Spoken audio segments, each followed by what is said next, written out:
I'm going to demo this minestrone recipe. It's very simple. You just need a spoon, a pot, and a lid. What I like about this recipe is that it incorporates a ton of different ingredients. We've got vegetables, we've got beans for protein, we've got spices, and we've got whole grain pasta. So it's really a full meal, and you can serve it simply with some crackers or garlic bread or anything like that.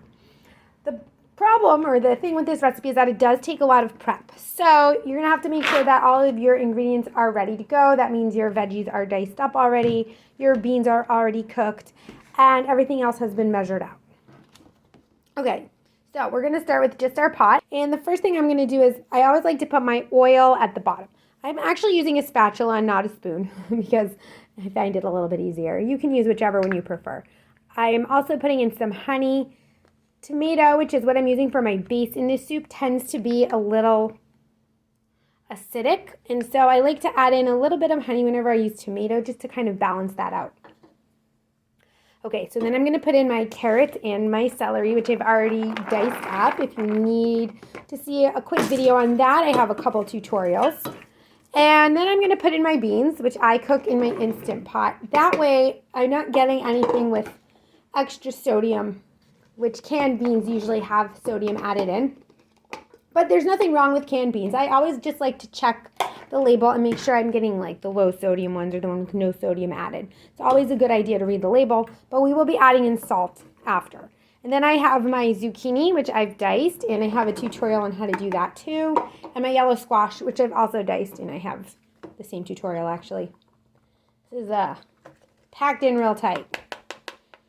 Okay. You don't need to, I was running out of containers. That's why my carrots and celery were in the same container. Okay, let's just get everything out. So this is a very hearty soup. It has a lot of stuff going on in it. Now I'm going to add in my spices. This is some dried oregano, dried basil, and a little bit of black pepper.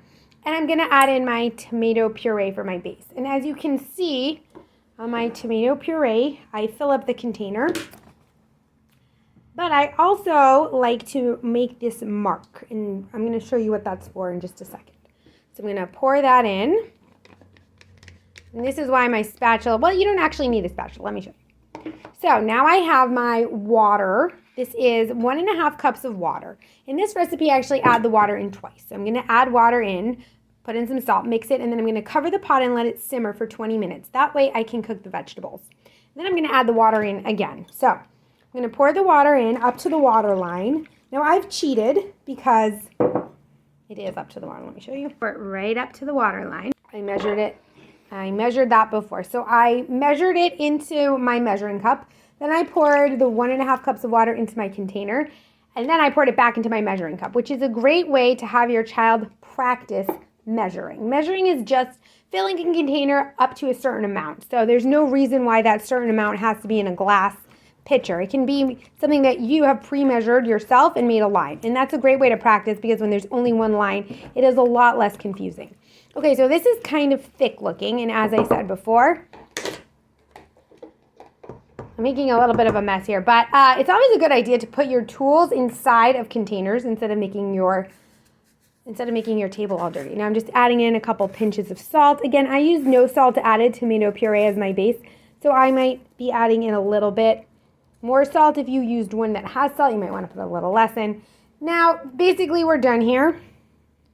Sorry, this is like remainders left over from when I used to do this professionally and always wiping the lids. I'm going to cover this. I'm going to let it simmer. When it's been 20 minutes, I'm going to refill the same container, this one right here, back up to the same line. So I'm adding in another 1.5 cups. And what that helps me do, not only add more liquid in, but it also helps to get all of the tomato bits out of the container so that I get extra flavor. And at that point, I'm going to add in my pasta and then let it cook for another 10 minutes.